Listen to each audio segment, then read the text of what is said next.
Onyo muhimu kwa wanaojenga maeneo ya magadi. Je, nyumba yako imeanza kuonyesha dalili hizi? Nitakutajia dalili mojawapo, dalili 3 za haraka.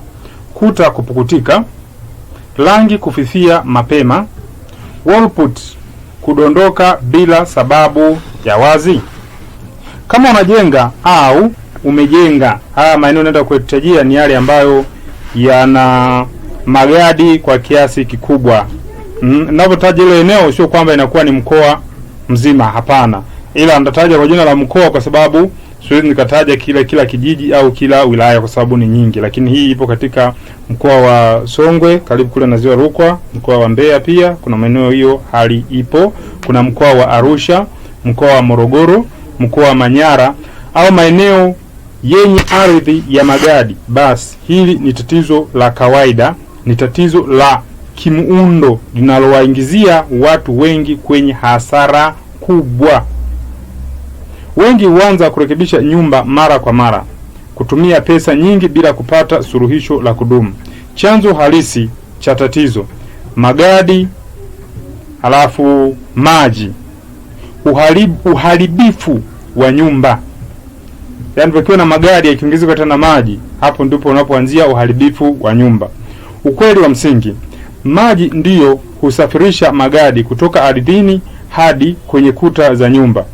Ukizuia maji kufika kwenye msingi, unadhibiti magadi moja kwa moja.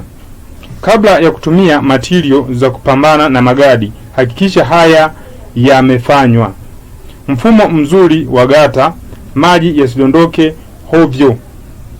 Ardhi iwe na mwinuko wa angalau wa mita 1.5 kuzunguka nyumba.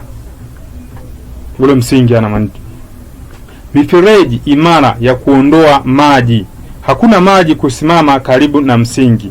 Ukizingatia haya kwa usahihi wa utaalamu, unatatua tatizo la magadi kwa zaidi ya 90%. Asilimia iliyobaki inahusika material sahihi. Hatua maalum za kitaalamu. Nitaelimisha hilo kwa kina.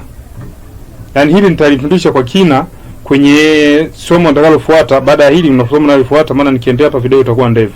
Kwa hiyo wewe tutakufanya sasa hapo usikose faida za kufanya kazi na wataalamu wa ujenzi, ushauri sahihi kabla hujaingia gharama kubwa. Ujenzi unaodumu kwa miaka mingi, makadirio sahihi na vifaa, hakuna upotevu wa fedha.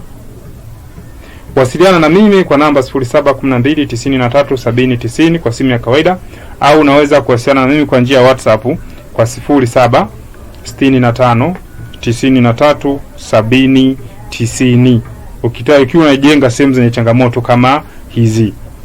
Video inayofuata nitalielezea hili. Asante sana kunisikiliza na karibu tena kwa elimu zaidi na zaidi. Shukrani sana.